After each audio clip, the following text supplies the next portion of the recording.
Hello everyone. जैसे कि अपन देख रहे हैं कि इंपोर्ट पे रेस्ट्रिक्शंस लगाए गए हैं इलेक्ट्रॉनिक गुड्स से, और वो भी चाइनीज़ इंपोर्ट पे। और चाइनीज़ इंपोर्ट में भी इलेक्ट्रॉनिक गुड्स में इंक्लूड क्या हो रहा है, तो पर्सनल कंप्यूटर्स हो गए, लैपटॉप्स हो गए, टैबलेट्स हो गए, इन सब पे रेस्ट्रिक्शंस लगाए गए हैं। इसके बाद मैं आपको एक छोटा सा ट्विस्ट बताऊंगी, है ना, बहुत छोटा सा प्यारा सा एक ट्विस्ट है जो मैं आगे आपको इस वीडियो में बताऊंगी। पहले अपन देखते हैं कि इसका मेन उद्देश्य क्या है। तो आत्मनिर्भर भारत को बूस्ट करना इसका मेन फोकस है।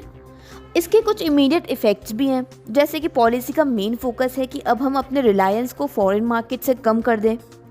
दूसरा ये है कि भारत एक ग्लोबल मैन्युफैक्चरिंग हब बनना चाहता है, तो उसको बनने के लिए हमें एक सपोर्ट करना होगा, सरकार को सपोर्ट करना होगा। सरकार सपोर्ट कैसे कर रही है? रेस्ट्रिक्शंस लगा करके। लोकल प्रोडक्शन को भी प्रमोट करने के लिए ये कदम उठाए गए हैं। इंपोर्ट सिर्फ उन्हीं को अलाउड होगा, ये रेस्ट्रिक्शन है, बैन तो है नहीं। तो इंपोर्ट अलाउड होगा, लेकिन सिर्फ उन्हीं को अलाउड होगा जिनके पास कुछ वैलिड लाइसेंस होंगे। वैलिड लाइसेंस होने के बावजूद भी कुछ सर्टेन कंडीशंस पे ही वो प्रोडक्ट्स इस्तेमाल होंगे, बिक्री नहीं होगी, कोई उनकी बेच नहीं होगी मार्केट के अंदर उन प्रोडक्ट की, बल्कि कुछ पर्टिकुलर उद्देश्य के लिए वो इस्तेमाल किए जाएंगे, यूज़ किए जाएंगे। अब ये डायरेक्ट बूस्ट प्रोवाइड करेगा प्रोडक्शन लिंक्ड इंसेंटिव को, जो कि आईटी हार्डवेयर के लिए है। पिछले कुछ सालों में भारत ने इंपोर्ट में बढ़ोतरी देखी है, स्पेशली इलेक्ट्रॉनिक गुड्स के, वो भी चाइनीज़ की इंपोर्ट की बढ़ोतरी देखी, इसलिए चाइनीज़ पे रेस्ट्रिक्शंस लगाए, है ना।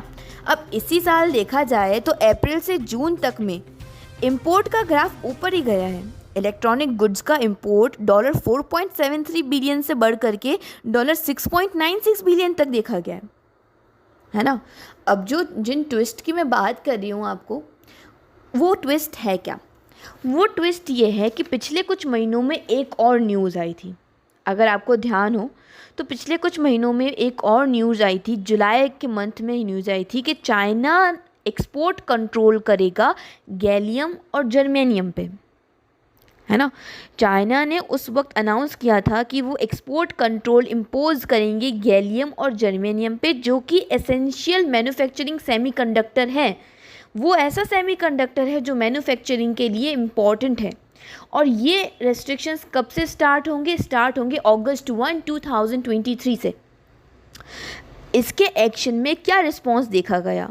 रिस्पॉन्स एक्सपोर्ट कंट्रोल के इम्प्लीमेंटेशन पे ये देखा गया कि यूएस, जापान, नीदरलैंड, जो कि नेशनल सिक्योरिटी को एक्सप्रेस करते हैं, नेशनल सिक्योरिटी के कंसर्न को एक्सप्रेस करते हैं, ठीक है, और चाइना पे ये इल्ज़ाम लगाते हैं कि ये मिलिट्री यूज़ करता है, ह्यूमन राइट वायलेशन करता है, उनका यहाँ पे रिस्पॉन्स देखा गया।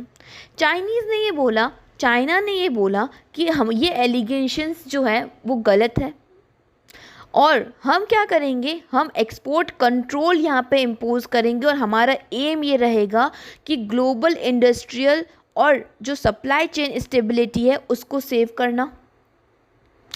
अब गैलियम और जर्मेनियम की हम बात कर ही रहे हैं, तो इसको और थोड़ा बेसिक इन्फॉर्मेशन इसकी देख लेते हैं। गैलियम है क्या? गैलियम एक सॉफ्ट सिल्वरी वाइट मेटल है जो कि रूम टेम्परेचर पे लिक्विड हो जाता है। इसके अंदर ये कहाँ मिलता है हमें? तो कुछ सर्टेन मिनरल्स के अंदर ही मिलता है, जैसे कि जिंक ओर हो गया, बॉक्साइट हो गया, तो उसी के अंदर हमें ये मिलता है। गैलियम यूज़ किया जाता है गैलियम आर्सेनाइड के लिए, जो कि एक कोर सब्सटेंस है सेमीकंडक्टर का, ठीक है, जो मोबाइल, सैटेलाइट कम्युनिकेशंस, एलईडीज़, इन सब सर्किट्स वगैरह के लिए इस्तेमाल होता है, उनके प्रोडक्शन के लिए इस्तेमाल होता है। अब क्या है जर्मेनियम? क्या है? तो germanium lustrous hard silvery white semi metal है, जो कि क्रिस्टल स्ट्रक्चर की तरह होता है, जैसे कि डायमंड देखता है वैसे ही ये दिखता है। कुछ वेरियस इलेक्ट्रॉनिक्स और जो अप्लायंस होते हैं, एप्लीकेशंस होती हैं, उनके अंदर जर्मेनियम यूज़ किया जाता है, ठीक है। जो वेपन सिस्टम होता है उनके लिए ये हार्ड कंडीशंस वगैरह को बनाने के लिए जर्मेनियम इस्तेमाल होता है।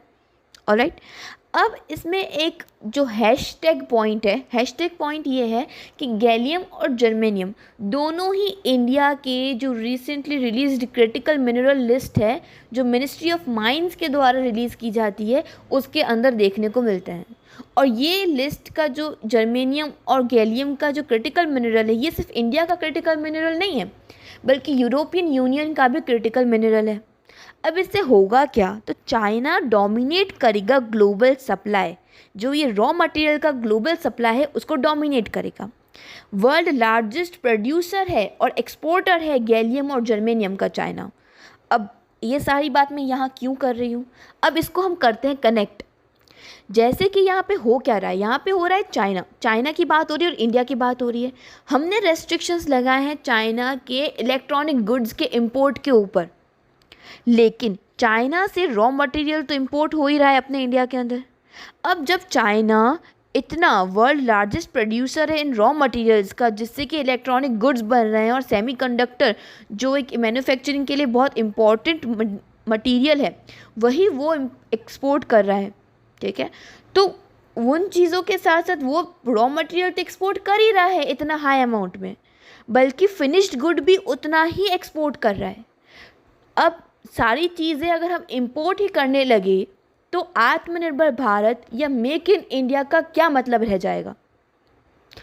ये तो कम्प्लीटली क्या हो गया भाई, आप रॉ मटेरियल भी इंपोर्ट कर रहे हो, आप फिनिश्ड गुड भी इंपोर्ट कर रहे हो, तब मतलब क्या है ना। यहाँ हम देखते हैं तो 80% ऑफ ग्लोबल गैलियम प्रोडक्शन भी चाइना करता है, 60% ऑफ ग्लोबल जर्मेनियम प्रोडक्शन भी चाइना करता है, ठीक है। इसके अलावा इसको रिफाइन भी वही करता है। अब इंडिया में चाइनीज़ एक्सपोर्ट कंट्रोल जो लगाया उन्होंने गैलियम और जर्मेनियम पे, ये शॉर्ट टर्म पे इंडिया के ऊपर इम्पैक्ट करेगा, उसकी इंडस्ट्रीज़ पे इम्पैक्ट करेगा। आने वाले 2025 तक जो यहाँ पे एक हाई हमें देखने को मिलेगा, एक इसका जो एस्टीमेट है वो बिगड़ा हुआ है हमें देखने को मिलेगा रॉ मटेरियल के पर्पज़ से, क्योंकि इंडिया के अंदर जो सेमीकंडक्टर यूज़ होता है इंडस्ट्रीज़ का, वो इसके जो रॉ मटेरियल है उससे होगा। और ये क्या होगा, ये चीज़ हम इंपोर्ट तो करेंगे। अब इंपोर्ट के अंदर यहाँ पे अब बात क्या हो रही है, हम रॉ मटेरियल को इंपोर्ट कर रहे हैं, हम फिनिश गुड को भी इंपोर्ट कर रहे हैं, है ना। तो ये मार्केट को डोमिनेट करेगा और करता ही है। तो अब हम अगर फिनिश्ड गुड को यहाँ पे रेस्ट्रिक्ट करेंगे, तभी जाके हम उन रॉ मटेरियल्स को यहाँ पे इस्तेमाल करेंगे, मेक इन इंडिया बनाएंगे, आत्मनिर्भर भारत तभी बनेगा, है ना। और मेक इन इंडिया ना हो तो असेंबल इन इंडिया तो होगा कम से कम, राइट। अब क्या है कि अगर हम इंपोर्ट करें दोनों ही चीज़ें, फिनिश्ड गुड भी और रॉ मटेरियल भी, तो एक्सपोर्ट के कंपैरिजन में क्या होगा, एक्सपोर्ट के कंपैरिजन में इसका ग्राफ हाई ही होगा। हम इंपोर्ट ज़्यादा करेंगे और एक्सपोर्ट कम करेंगे, जिससे कि हमारी ग्रोथ गिरती हुई ही नज़र आएगी हमेशा। और वैसे भी अपन जानते हैं कि चाइनीज़ मार्केट डोमिनेट करता है दूसरी सारी मार्केट्स को अपने चीप और एडवांस प्रोडक्ट से। हाई प्रोडक्शन और डिमांड ऑन कंजम्पशन को डाउन करने का एक ही तरीका है, वो है रेस्ट्रिक्शन। इससे ना कि सिर्फ इंडिया आत्मनिर्भर बनेगा, बल्कि उसकी प्रोडक्शन वैल्यू भी राइज होगी।